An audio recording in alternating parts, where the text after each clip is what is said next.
Donald Trump, Bharat और पाकिस्तान के बीच संघर्ष विराम की घोषणा डोनाल्ड ट्रंप ने की थी, ना भारत ने ना पाकिस्तान ने। अब ईरान और अमेरिका के बीच जो जंग जारी थी, इसमें संघर्ष विराम, शांति का ऐलान किसने किया? पाकिस्तान ने। हर बात का क्रेडिट लेने को तैयार, आमादा, पर कल नहीं ऐलान हो पाया, आज हो गया, वो पाकिस्तान ने किया। तो क्या अब अच्छे दिन आने वाले हैं? और यह कहना गलत नहीं होगा दोस्तों कि इस पूरी बातचीत में पाकिस्तान का किरदार बहुत अहम उभर कर आया है, खासतौर से दो शख्सियत, पाकिस्तान के प्रधानमंत्री शहबाज शरीफ और उनके फील्ड मार्शल आसिम मुनीर। ये कारनामा करने वाले कौन रहे? तो पाकिस्तानी रहे। देखने वाली बात यह है कि क्या वाकई में फ्राइडे तक भी पहुंच पाएगी ये घटना। संयुक्त राष्ट्र ने इस डील के लिए पाकिस्तान, कतर, सऊदी अरब और तुर्की को भी थैंक यू कहा है। इस बार डील की जानकारी ट्रंप से पहले पाकिस्तान के प्रधानमंत्री शहबाज शरीफ ने ट्विटर पर जारी कर दी। उन्होंने लिखा कि गहन बातचीत के बाद हमें यह बताते हुए बहुत खुशी हो रही है कि ईरान और अमेरिका के बीच डील हो गई है। दोनों पक्षों ने लेबनान समेत सभी फ्रंट पर सैन्य कार्रवाई को त्वरित और स्थायी रूप से रोक दिया है। इस पर कांग्रेस के मीडिया प्रमुख पवन खेड़ा ने पूछा है, भारत कहां है? उधर भारत के विदेश मंत्री एस जयशंकर कह रहे हैं, यह हमारा युद्ध नहीं। सुना आपने? यूक्रेन के युद्ध को रुकवाने का प्रचार वीडियो जिस बीजेपी ने बनवाया, उसके नेता और भारत के विदेश मंत्री कह रहे हैं, यह हमारा युद्ध नहीं। मैंने कहा था ना, कैसी भी सिचुएशन हो मोदी जी हमें घर ले आएंगे। वॉर रुकवा दी पापा। अस्सलाम वालेकुम दोस्तों, पाकिस्तान ने भारत की तरह फर्जी तौर पर यूक्रेन और रूस की जंग नहीं रुकवाई। आपने देखा कि पाकिस्तान के फील्ड मार्शल और दोस्तों शहबाज शरीफ हमारे इतने विजिट कर चुके थे, ईरान के दोस्तों से ज्यादा विजिट कर चुके थे, अरब ममालिक के, और फिर देखें चाइना के विजिट। वो मतलब लगातार कभी इधर कभी उधर जाते ही रहे, और आज उनकी मेहनतों की वजह से आज पूरी दुनिया दोस्तों सुख का सांस ले रही है। और भीख मंगा भारत दोस्तों, जिसके शिप ऊपर नीचे अमेरिका डुबो रहा था, वो भी अब आजाद हो गया। यानी हमारी रोटी पर अब भारत पलेगा, सीधी सी बात है। भारत पाकिस्तान को नुकसान पहुंचाने के लिए दोस्तों दुनिया के हर प्लेटफॉर्म तक गया, हमें 2 बार ग्रे लिस्ट करवा दिया, लेकिन पाकिस्तान ने न सिर्फ भारत, पूरी दुनिया को बचाया है इस पीस डील को करवाकर। दोस्तों ये अब जितना भी खाएंगे ये पाकिस्तान का नमक खाएंगे, खासतौर पर भारतीय दोस्तों, और इनका गोदी मीडिया अभी भी पाकिस्तान की तारीफ नहीं कर रहा। इतने नमक हराम है कि ये जो नमक खाते हैं उसमें ही नमक हरामी करते हैं, ये इतने गंदे लोग हैं दोस्तों। बाकी जो अच्छे लोग हैं वो पाकिस्तान की तारीफ कर रहे हैं, अगर वो भारत में है तो वो कर रहे हैं, पूरी दुनिया दोस्तों कर रही है। पूरा यूरोपियन दोस्तों जितने भी उनके प्रेसिडेंट या फिर प्राइम मिनिस्टर हैं, वो सारे हेड ऑफ स्टेट पाकिस्तान का नाम लिखकर पाकिस्तान की तारीफें कर रहे हैं। बास कहते हैं कि कतर और तुर्की के भी कर रहे हैं, लेकिन दोस्तों असल बात तो ये है जो इसमें सबसे ज्यादा पाकिस्तान ने एफर्ट्स की हैं। आपने देखा कि हमारे फील्ड मार्शल ने कितने तेहरान के दौरे किए हैं, हमारे शहबाज शरीफ साहब ने कितने चीन के और कितने दोस्तों अरब ममालिक के दौरे किए हैं। तो पाकिस्तान की खुशी मनाना यहाँ पर बनता है। पूरी दुनिया पाकिस्तान को एक्नॉलेज कर रही है, और बड़ी बात यह है कि यूनाइटेड नेशन ने पाकिस्तान को एक्नॉलेज किया है और इसकी तारीफ की है। आज पाकिस्तान की वजह से दुनिया का कारोबार रिज्यूम हुआ है, ऑयल ड्रॉप्स हो गए हैं दोस्तों, बहुत ज्यादा प्राइस ड्रॉप हुई है, और कई चीजों के शेयर्स बढ़े हैं, बिटकॉइन के शेयर बढ़ गए हैं। यानी अब दुनिया उस मामूल पर वापस आ गई है जिससे 113 दिन पहले थी। इस जंग से शुरू होने से पहले दुनिया जहां पर थी वहां पर अब वापस आ रही है। और उम्मीद यह है कि पाकिस्तान में जो ऑयल की प्राइस डबल से भी ज्यादा हुई थी दोस्तों, 270-80 के करीब था जिस वक्त ये जंग शुरू हुई, और अब जो है वो 413-14 पर है। तो इसे अब वापस रिज्यूम होना चाहिए, क्योंकि पाकिस्तान के लोग पहले ही इन्फ्लेशन से बहुत ज्यादा हेविली इफेक्टेड हैं। तो पाकिस्तान की हुकूमत को पहले हमारी अवाम को रिलीफ देना होगा, क्योंकि ये जो जितनी भी हमने कोशिश की है ये पाकिस्तान की अवाम का टैक्स का पैसा था, जिससे आज ये पूरी दुनिया में अमन आया है। तो दोस्तों पाकिस्तान की अवाम को अब रिलीफ भी मिलना चाहिए, लेकिन पाकिस्तान की कोशिशों की पूरी दुनिया तारीफ कर रही है। आगे भी आपको सुनाता हूँ, मुलाजा करें। और शहबाज शरीफ वो बता रहे हैं, आज सुबह 2:45 पर उन्होंने कहा, following intensive talks we are pleased to announce that the peace deal between United States of America and Islamic Republic of Iran has been reached. यानी कि शांति का समझौता तय हो गया है जी। और उसके 14 मिनट बाद डोनाल्ड ट्रंप ने बोला कि the deal is now complete, समझौता हो गया है। और अब गल्फ के अंदर जो डील हुई है ईरान और अमेरिका के बीच में, उसे लेकर बहुत सारी तारीफें आ रही हैं कई देशों के लिए। इसमें पाकिस्तान, कतर, टर्की, ओमान, इनको काफ़ी तारीफ मिली है और दुनिया के बहुत सारे देश हैं जो उनकी तारीफ कर रहे हैं। ईरान एक नई सुपर पावर के तौर पर उभरा पूरे खित्ते के अंदर नहीं बल्कि पूरी दुनिया के अंदर, जिसने दुनिया को दिखा दिया कि मैं अकेला अमेरिका से लड़ सकता हूं, जीत भी सकता हूं। मैं अकेला अमेरिका और इजराइल की जोड़ी से भी लड़कर जीत सकता हूं और मेरे अंदर वो एक्सपर्टीज है, सलाहियत है, जज्बा है कि मैं उनसे लड़ूं भी और जीत भी जाऊं।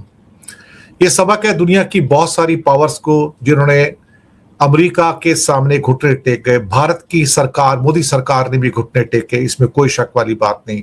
और दुनिया के कम से कम नहीं तो 200 में से 195 से अधिक देशों ने अमेरिका के सामने घुटने टेके। मोदी सरकार ने भी टेके, अब जो है सो है। लेकिन अल्टीमेटली ईरान एक ऐसा मुल्क निकला जिसने घुटने नहीं टेके। उसने जिल्लत सहना मंजूर किया, गुर्बत सहना, गरीबी सहना मंजूर किया, सैंक्शन सहना मंजूर किया, लेकिन घुटने नहीं टेके। और अल्टीमेटली मार्केट में नहीं, पूरी दुनिया का असली शेर वही बन के निकला। जी हाँ, असली शेर। तो उसको तो एक्चुअली देखा जाए तो सलाम है, क्योंकि ईरान ने दुनिया का कॉन्फिडेंस वापस लाया कि हाँ, बहुत कुछ किया जा सकता है। इन जैसे जालिमों को, कातिलों को, इनको जवाब दिया जा सकता है और आपको उठकर जवाब देना चाहिए। उनके सामने घुटने मत टेको, उनके सामने हार मत मानो, यही सबसे पहले है।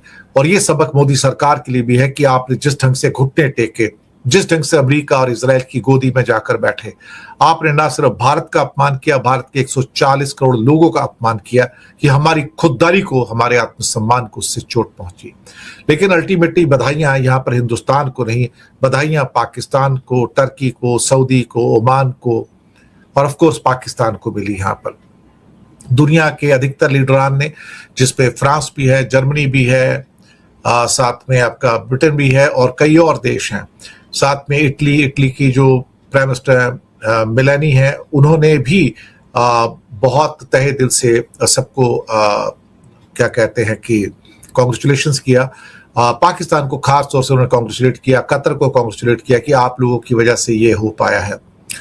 यूएनओ के एंटोनियो गुटरेस ने, जो कि सेक्रेटरी जनरल है, ब्रिटिश प्राइम मिनिस्टर कीर स्टारमर और टर्की के प्रेसिडेंट एर्दोगान ने कतर और पाकिस्तान की खास तौर से काफी प्रशंसा की, काफी सराहना की और कहा कि स्टेबलाइजेशन की दिशा में एक बड़ा कदम है।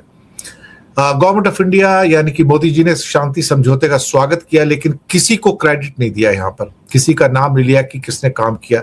उसका कारण आप समझ सकते हो कि अगर नाम लेते तो उनको फिर कतर के साथ पाकिस्तान का भी नाम लेना पड़ता था, लेकिन वो उन्होंने नहीं किया। पर कहीं ना कहीं जो भी मध्यस्थ देश थे, जिसके बारे में तो जयशंकर ने उनको दलाल कहना शुरू कर दिया था, जो कि काफी शर्म की बात थी, लेकिन वो कहना ही अपने आप पे काफी गलत हो गया था। जयशंकर का दलाली वाला बयान काफी फेमस हुआ और खासतौर से पाकिस्तान को लेकर उनका कहना था कि भारत पाकिस्तान की तरह कोई बिचौलिया दलाल देश नहीं है। लेकिन जब उनसे पूछा गया कि क्या कतर के बारे में और नॉर्वे के बारे में आप करोगे, वो भी तो मीडिएशन कराते, तो उनकी घिग्गी बंदगी और चुप हो गए, क्योंकि उनके अंदर इतनी हिम्मत नहीं थी कि कतर को और नॉर्वे को दलाल देश कहते। पाकिस्तान के लिए तो कोई कुछ भी कह सकता है बैठकर, इसमें तो कोई शक वाली बात नहीं है। लेकिन जब कतर के ऊपर आपको सेम वर्ड यूज कर रहे हो, तब क्या होता था? क्या कतर भी बिचौलिया है? क्या कतर भी दलाल है? क्या नॉर्वे दलाल है? क्या ओमान दलाल है? ये सवाल जयशंकर से पूछे जाने चाहिए, तो तब उनको पता होना चाहिए। फिर कहता है कि जयशंकर ने कहा कि इंडिया डिप्लोमेटिकली बड़ा राष्ट्र है, उसे अपना प्रभाव दिखाने के लिए या किसी तीसरे पक्ष की दलाली करने की जरूरत नहीं है। मुसीबत यह है कि यहां पर ना इनको बात करने की तमीज नहीं है ना। वैसे भी जयशंकर एक चपड़ासी है, चपड़ासी ज्यादा उनकी हस्ती तो कुछ है नहीं, और नाम के लिए विदेश मंत्री हैं। विदेश मंत्री के नाम पर सच कहा जाए तो वो भारत के ऊपर एक धब्बा ही है, एक धब्बे से ज्यादा नहीं है। ऐसे गुलाम व्यक्तियों को तो कभी भी भारत का विदेश मंत्री होना भी नहीं चाहिए, जिन्हें ना बात करने की तमीज है, ना शब्दों के इस्तेमाल करने की तमीज है। खैर साहब, ईरान अब एक नई सुपर पावर के तौर पर निकला है और इसके साथ ही सबको बल्कि मैं तो कहूंगा जिन्होंने भी इसमें कोशिश की है, कतर हो, ओमान हो, सऊदी हो, टर्की हो, पाकिस्तान हो, या इसके अलावा और भी किसी कंट्री ने अंदर से मदद की है। खासतौर से मदद तो चाइना और रशिया से भाई है, मैं आपको बताऊं, क्योंकि डील से कुछ पहले 55 मिनट की बातचीत हुई है पुतिन की और ट्रंप की, तो पुतिन का भी बहुत बड़ा रोल है उसमें, तो उनके बिना भी शांति हो नहीं सकती थी। तो जिन्होंने भी इसमें कोशिश की है उन सबको बधाई हो। दुनिया के लिए भी कम से कम अच्छा है। अब 19 तारीख को साइन हो जाए तभी अच्छा है। ऐसा ना हो कि बात फिर से एक और खलनायक है बीच में, वैसे नेतन्याहू, और कहीं उसकी वजह से बात फिर से। के ऐलान के कुछ घंटे बाद प्रधानमंत्री मोदी का भी बयान आया कि मैं अमेरिका और ईरान के बीच बनी सहमति का स्वागत करता हूं। इस टकराव के कारण दुनिया ने गंभीर आर्थिक परिणाम झेले हैं और बहुत से देशों में लोगों की जानें गई हैं। भारत उम्मीद करता है कि इस सहमति को लागू करने से इस इलाके में शांति और स्थिरता स्थापित की जा सकेगी और नेविगेशन और व्यापार की आज़ादी बहाल हो सकेगी। हम उम्मीद करते हैं कि बाकी मुद्दों पर बातचीत से एक अंतिम समझौता हो सकेगा। ट्रंप ने ईरान अफगानिस्तान की तरह अमेरिका को अंतहीन जंग में झोंके रखने का इतिहास पलट दिया। ट्रंप वहां से लौटना चाहते हैं। किसी तरह डील के नाम पर डोर टू एग्जिट, बाहर निकलने का रास्ता उन्होंने खोज ही लिया। ईरान ने पहले जंग में अमेरिका को फंसाए रखा, अब अगले 60 दिनों तक टॉक में उसे फंसाए रखेगा। डील को लेकर ट्रंप ने 2 ट्वीट किए हैं, दोनों ही पढ़ने लायक हैं। कहते हैं इस्लामिक रिपब्लिक ऑफ ईरान के साथ डील पूरी हो चुकी है। सभी को बधाई। मैं हॉर्मुज की टोल फ्री ओपनिंग ऑथराइज करता हूं। इसी के साथ अमेरिका की नौसेना के ब्लॉकेड को भी तुरंत वापस लेने का ऐलान करता हूं। दुनिया के जहाजों अपने इंजन शुरू करो, तेल को बहने दो। हॉर्मुज को टोल फ्री ओपनिंग ऑथराइज करता हूं। ट्रंप का यह बयान सुनकर आप सपना मत देखिए कि एक दिन गडकरी जी सारे टोल समाप्त कर देंगे। हॉर्मुज पर लड़ाई केवल टोल वसूली को लेकर नहीं, अधिकार को लेकर है। किसकी मंजूरी से तेल के टैंकर वहां से गुजरेंगे, ईरान के लिए बड़ा सवाल है। वह टोल वसूलने नहीं आया था, अपना अधिकार जताने। उसका मकसद पूरा होता लग रहा है। हॉर्मुज पर ईरान के दावे को चुनौती देने के लिए अमेरिका ने अपने 9 सैनिक बेड़े भेजकर ब्लॉकेड किया। पहले उसने कई देशों से 9 सैनिक बेड़े मांगे, मगर कोई आगे नहीं आया। उसके बाद अमेरिका ने अकेले दम पर ब्लॉकेड लगा दिया। अब जब अमेरिका के बेड़े यहां से वापसी करेंगे, उसकी तस्वीर ट्रंप की हार का दस्तावेज बन जाएगी। लेकिन ट्रंप डील के नाम पर इस हार से खुद को बचाते रहेंगे। जंग हार गए कोई बात नहीं, अभी डील बाकी है, उसका इंतजार करो, लोगों को भरमाते रहेंगे। सत्ता परिवर्तन के लिए अब्राहम लिंकन से लेकर न जाने कितने ही बेड़े लेकर ईरान के आसपास पहुंच गए, मगर डील करने के बाद इन्हें लौटना पड़ रहा है। यही अमेरिका की हार है। 28 फरवरी तक हॉर्मुज की कोई चर्चा